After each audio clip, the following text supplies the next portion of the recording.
Capítulo 39. OVA 2. Parte 2, Asedio de Minas Tirith. Lucy y sus compañeros ya habían logrado escapar del enfrentamiento en Osgiliath con éxito, pero Smigol se les perdió unos segundos antes de que apareciera enfrente de ellos para seguir guiando su camino. Lo que ocurrió fue que tras ser capturados, Smigol se sentía traicionado, su otra personalidad se aprovechó para convencerlo de guiarlos a una trampa y recuperar el anillo. Pasando del mediodía, todos los soldados tanto élficos como humanos que sobrevivieron escoltaron a los civiles y heridos de vuelta al reino de Rohan, mientras los que pertenecían a la comunidad del anillo nos dirigimos a Isengard para buscar a Sen, Pippin y Merry. Todos nos sorprendimos al ver el lugar completamente inundado y custodiado por Ents. No tardamos mucho para encontrar a la Peli Morada y los dos pequeños hobbits disfrutando de los alimentos que habían en la bodega de la torre. Seguido el hechicero blanco conversó con Bárbol para pedirle que se quedara custodiando la torre como a su único y débil habitante. En medio de la conversación Pippin notó que debajo del agua ya hacía el Palantir. Aunque ya no parecía tener poder alguno, se lo dejamos a Gandalf, quien lo envolvió en una tela. Luego de reencontrarnos con nuestros compañeros todos regresamos al palacio de Rohan, donde en la tarde se llevó a cabo una fiesta para celebrar nuestra victoria en el abismo de Helm. En medio del aguamiel y las risas noté que Owen se comportaba muy tierna con Aragorn. Por mi posición entendí perfectamente lo que ocurría. Mi expresión divertida cambió por una de nostalgia al recordar una conversación que tuve con él y el hechicero momentos atrás. Evangeline. Estás preocupado por Ayralin y Lucy, ¿no es así? Dime, ¿qué es lo que te dice tu corazón? Ryder. Que ellas siguen con vida y continúan su travesía junto a Frodo y Sam. Al notar que mi rostro mostró un ligero alivio, me tomó de la mano y me llevó a una habitación alejada donde nadie pudiera interrumpirnos. Entre el público que admiraba una competencia de bebidas entre Legolas y Gimli, tanto Sen como Kasumi notaron a la pareja alejarnos, por lo que hicieron tiernos pucheros por los celos. Al estar solos, Evangeline se quitó sus prendas, acostándose boca abajo sobre una cama. El aguamiel nos afectó ligeramente, aumentando nuestro líbido, así que no dudé en hacer lo mismo. Comencé a acariciar su piel mientras ella me contaba la preocupación que tuvo por mí en las colinas. A pesar de nuestra actitud rigurosa por el entrenamiento, ella quería que la tratase de una forma dura esa noche, que ahogara todas mis preocupaciones dentro de ella, así que eso hice. Claro que me controlé lo más que pude para no lastimarla con mi fuerza, aunque cada vez que empujaba, ella no podía controlar sus gemidos. Evangeline. Ah, es tan grande que golpea mi cervix. Voy a perder la cordura, me volveré una esclava sexual que solo tú podrás satisfacerme. A pesar de ya haberla hecho venir 7 veces, me imploró que dejara fluir todo en su interior, mientras notaba en sus ojos cómo se reflejaban unos corazones. Al llegar a mi límite solté mi semilla, llenando su útero a tal grado que incluso su vientre se abultó. Al sacar mi miembro, ella juntó sus piernas para retener esa sensación junto al líquido un rato más. Por mi parte aún seguía duro como en las otras veces, pero me retuve ya que mi elfa estaba exhausta y podía dejarla preñada. Así sé que solo la abracé y la besé quedándonos dormidos. Al pasar de la medianoche, Pippin se levantó de su cama. Merry, quien lo notó, intentó detenerlo, pero no evitó que el hobbit curioso destapara el Palantir y lo tomara con sus manos. Justo en ese momento el ojo de Sauron se mostró en el orbe torturándolo mentalmente. Legolas, Aragorn y yo, al ser los que descansábamos más cerca de la habitación, entramos primero. Ambos atanos logramos sujetar el orbe, sintiendo como nuestras fuerzas se reducían momentáneamente. Al soltarlo, Gandalf lo cubrió nuevamente y revisó que el hobbit no haya recibido ningún daño severo. Seguido le preguntó tanto lo que vio como lo que le cuestionó el señor oscuro. A la mañana siguiente, la comunidad del anillo hablamos de este tema con el rey Theoden y Omer. Cada bando obtuvo un dato informativo del contrincante. Sauron descubrió la identidad de los héroes que detuvieron sus fuerzas en el abismo de Helm a Isengard, en particular los 2 atanos del perdido reino de los Túnedain. Esto además del conocimiento de que aún teníamos posesión del anillo único, aunque por suerte no sabía del plan de destruirlo ni de quienes lo portaban. Por nuestro lado averiguamos la creación de la segunda puerta dimensional en la Torre Oscura de Mordor, además de su movilización de tropas para un ataque inminente a la capital de Gondor, la ciudad de Minas Tirith. Esta invasión sería comandada por el cabecilla de los 9 Nazgûl. Ante esta noticia, Gandalf decidió que iría a informarles del peligro y a convencer al senescal de que solicitara ayuda. Nuevamente le acompañaría Kasumi y de igual forma se llevaría a Pippin por lo ocurrido. Por las mismas horas en Rivendell, Arwen se preparaba para marcharse junto con los últimos grupos élficos para evacuar la Tierra Media, pero repentinamente tuvo una visión otorgada por su diosa en la que veía a sus futuros descendientes. A esto regresó con su padre a contarle lo ocurrido. A pesar de ser un improbable futuro, ella decidió quedarse a esperar a su amado, razón por la cual su padre, Elrond, fue a consultar a la hechicera Galadriel. Con sus habilidades la elfa percibió las movilizaciones enemigas y le ofreció una posible solución. Al escucharla se reunió con sus mejores herreros usando la forja del cielo para crear dos nuevas espadas con los restos del mandoble Narsil y la lanza Eglos portados por los héroes de la Gran Alianza, además de un extraño metal proveniente de una tierra lejana en la cual cayó un meteorito, entre el viento que ondeaba el cabello de Kasumi. Ella pensaba en el deceso de su hermano así como en su nueva gemela cuando Gandalf la sacó de sus pensamientos al informarle que llegaron a la magnífica y magistral ciudad blanca de Minas Tirith. Al entrar se dirigieron a la cima ya que ahí se encontraba el palacio del rey, solo que desde la muerte de Isildur, el reino había estado bajo el control de los senescales. El actual de nombre Belétor era el padre de Boromir y Faramir, al igual que un líder egocéntrico. Al saber el deceso de su hijo Boromir, Pippin al haberlo conocido le ofreció su servicio como guardia del castillo para saldar la deuda debida con Boromir. Dejando a esto a un lado, Gandalf le dio el consejo de solicitar apoyo, algo a lo que el senescal se negó ya que tenía conocimiento de los herederos de Isildur y este hombre quería permanecer en el poder para él mismo. Al llegar la noche el equipo de Frodo llegó al siguiente tramo de su viaje. Unas peligrosas escaleras de piedra demasiado inclinadas que cualquier paso en falso te haría resbalar a una dolorosa muerte. Estas escaleras se encontraban enfrente de las puertas de Minas Morgul, uno de los reinos humanos que había sucumbido ante las fuerzas de Sauron. Antes de proseguir, tanto Frodo como Lucy sintieron que el anillo los controlaba para dirigirse a las puertas del reino fosforescente. Airalin y los otros dos los sujetaron y se ocultaron en el momento en el que el mayor de los Nazgûl salió volando con su bestia alada y detrás de él marchaba una nueva legión con números más grandes de orcos, trasgos, gnomos, goblins, ricklings, trolls y uruks, todos ellos con un solo propósito, acabar con la era del hombre. Al notar que no se percataron de ellos comenzaron a subir las escaleras al mismo tiempo que del castillo emergía un rayo de luz verde al cielo, el cual anunció al reino de Mordor que estaban listos para la guerra. Esta luz llegó a verse incluso hasta Minas Tirith, por lo que Gandalf tomó una decisión. A inicios de la madrugada le asignó una tarea a Pippin y Kasumi. Después de lograr pasar inadvertidos entre los guardias Angos, lograron encender la llama con la cual se solicitaba ayuda a todos los pueblos aliados a Gondor. Esta llama dio comienzo a otras ubicadas en montañas y planicies que al encenderse provocaron diversos caminos de fuego, llamando a todos los reinos a las armas. Pasaron iluminando el cielo hasta el amanecer, hasta llegarse a notar en el reino de Rohan. Aragorn y yo al verlo primero le dimos la noticia al rey Theoden. Todos se quedaron en silencio unos segundos hasta que el rey dio la orden de que los guerreros se prepararan ya que partiríamos lo antes posible. Mientras tanto, en las ruinas de Osgiliath, más fuerzas enemigas entraron por botes a través del lago al igual que por puentes que conectaban con la ciudad. El batallón de Faramir se encontraba rodeado y eran superados numéricamente, por lo que al ya no poder seguir manteniendo una defensa efectiva decidieron ordenar la retirada, en medio de su huida desde Osgiliath a Minas Tirith en caballo. Fueron atacados por los 8 Nazgûl restantes en sus dragones categoría 6, por suerte Gandalf salió a ayudarlos liberando de su bastón un destello de luz que ahuyentó a los 8 rivales. Luego de salvar a los jinetes, el hechicero blanco notó una expresión familiar cuando Faramir vio a Pippin y Kasumi. Él les confirmó que conoció al equipo de Lucy así como el camino que tomarían hacia el Monte del Destino. Seguido fue a hablar con su padre el senescal. Como se esperaba de un sujeto con su tipo de pensamiento, le ordenó a su hijo que reuniera una unidad para recuperar Osgiliath, aún sabiendo que era una causa perdida. Faramir sabía que su padre lo odiaba y la pérdida de su hermano lo afectaba ya que era su favorito. Por este motivo Faramir aceptó la tarea para demostrar su valor a pesar de que Gandalf le advirtió que era un suicidio. Unas horas más tarde el equipo de Frodo ya se encontraba por medio camino de escaleras. En un punto Frodo y Lucy se sintieron muy cansados por el peso que les infringía el anillo.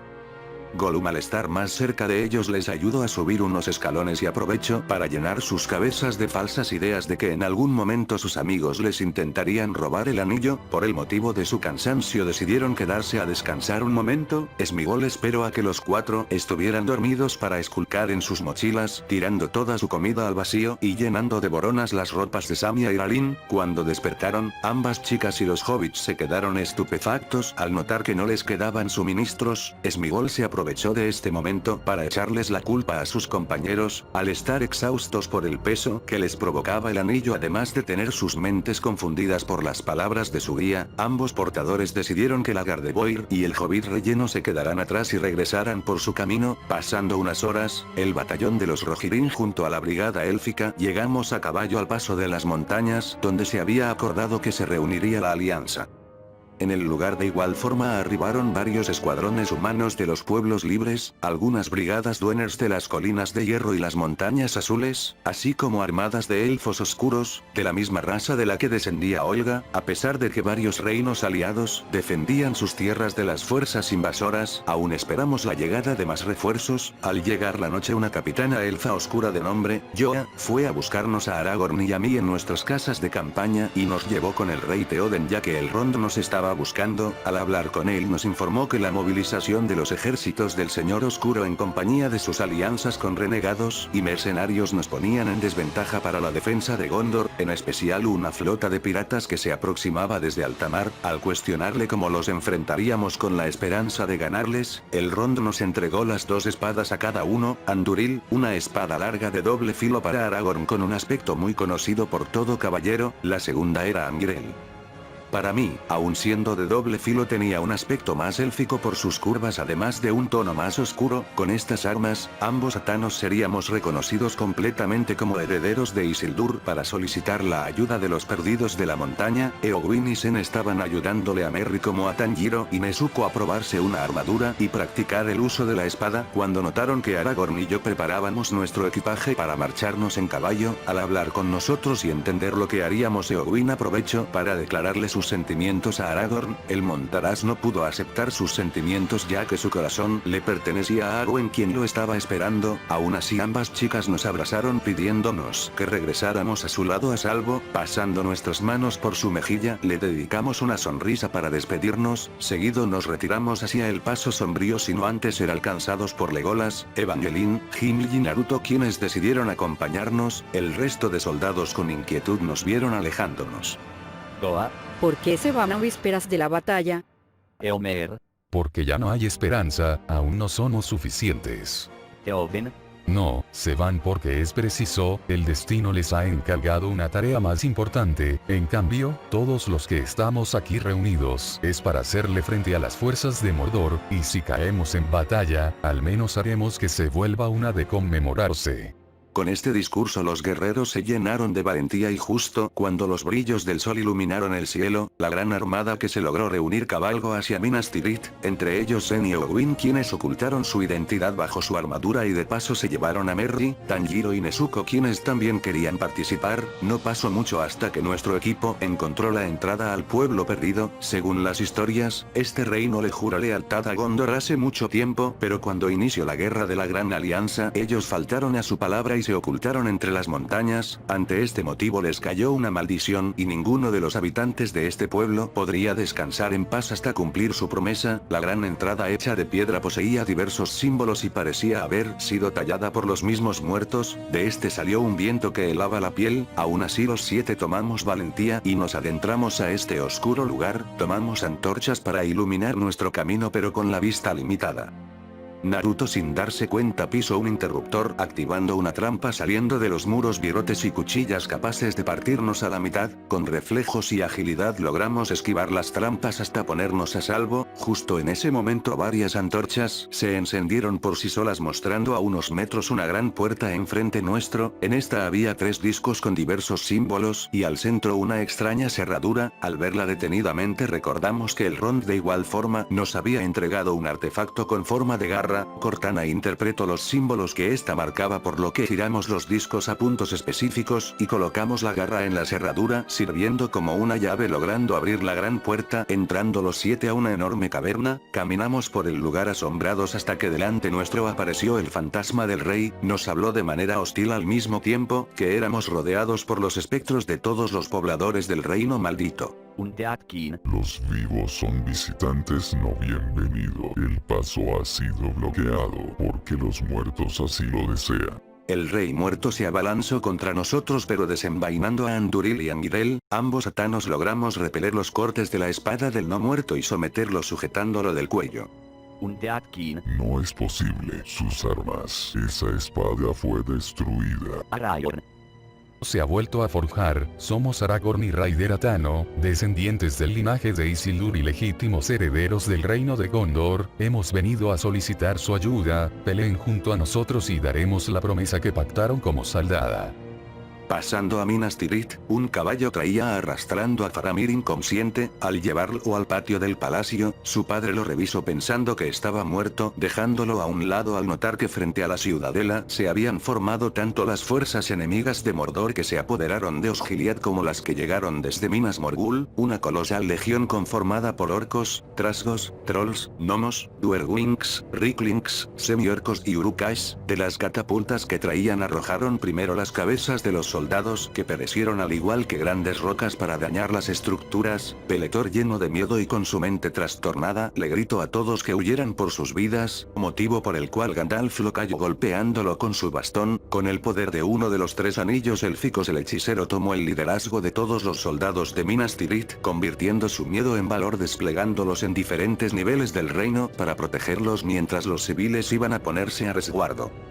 La primera jugada aliada fue contraatacar igualmente con catapultas esparcidas por los diferentes niveles. En poco el noveno Nazgûl pasó volando en su bestia alada, generando ese distintivo chillido, ordenando a sus trolls que empujaran varias torres metálicas hacia los muros de la ciudad. Por ende, los guardias a base de arcos y flechas se concentraron en ellos. Aunque los disparos continuos lograron derribar a algunos, la mayoría de estas torres lograron llegar, dejando fuerzas enemigas, por lo que Gandalf junto a la mitad de sus guardias se encargaron de repelerlos, entre ellos Kasumi y Pippin. Pasando ahora con Frodo y Lucy, al lograr llegar a la cima de las escaleras, Gollum los guió hacia una oscura cueva, y siguiendo su plan no tardó mucho para que ambos lo perdieran de vista. Sam seguía bajando ayudando a Iralin, quien se sentía cansada por su falta de azúcar, cuando de repente ambos se resbalaron, cayendo justo enfrente de donde quedaron sus provisiones. Ambos empezaron a comer para recuperar energía con intenciones de regresar a salvar a sus amigos, al estar completamente a oscuras.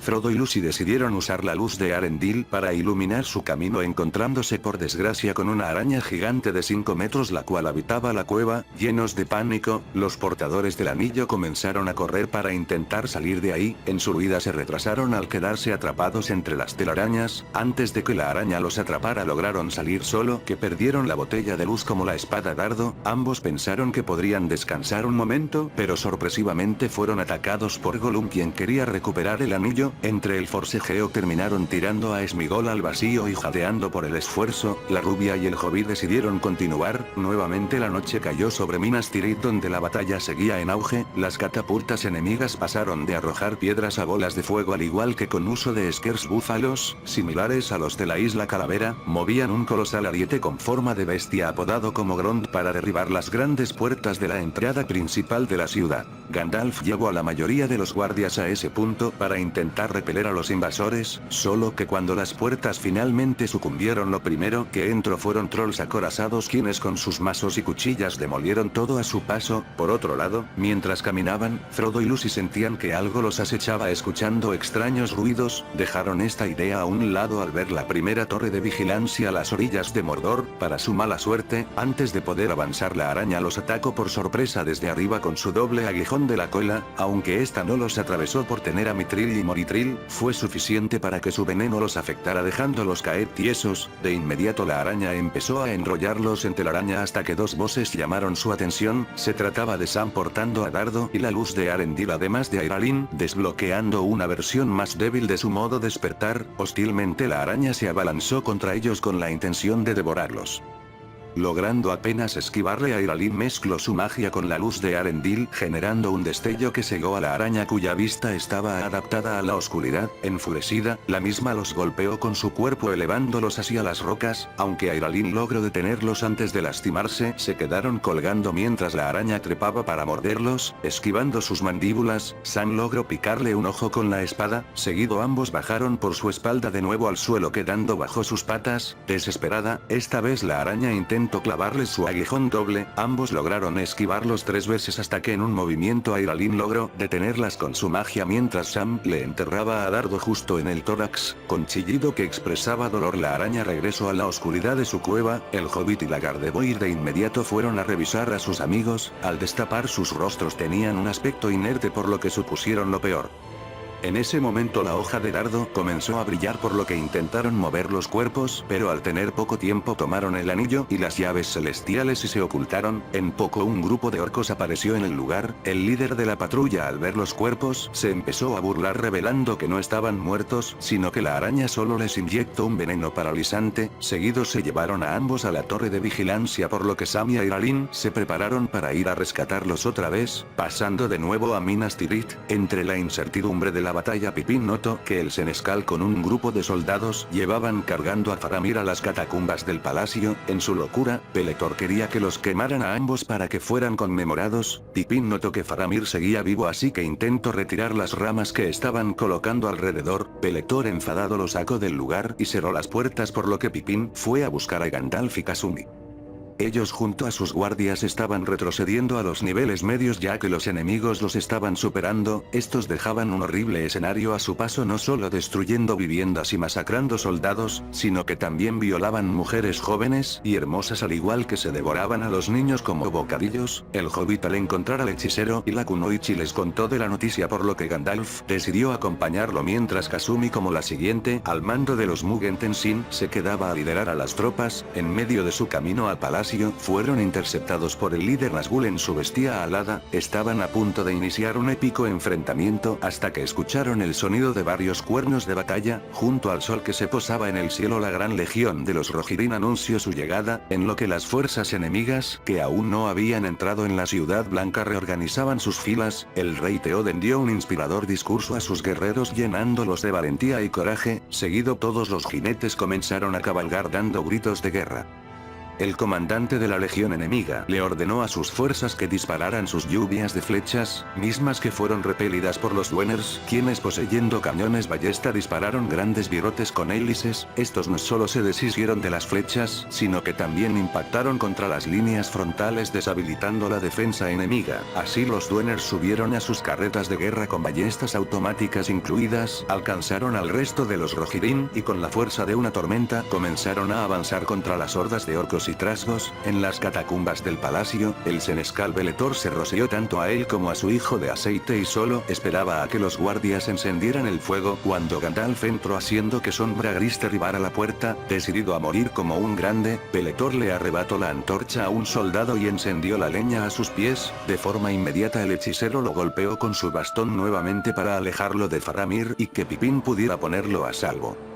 Al lograr alejarlo del fuego, Pelethor intentó lastimar al hobbit, pero Gandalf hizo que su unicornio blanco pateara al senescal de nuevo hacia la leña. Antes de que el fuego cubriera su ropaje por completo, Pelethor logró notar que Faramir abrió los ojos, entendiendo su error, y seguido se echó a correr hacia el patio del palacio, tirándose al vacío en medio del caótico escenario de la batalla.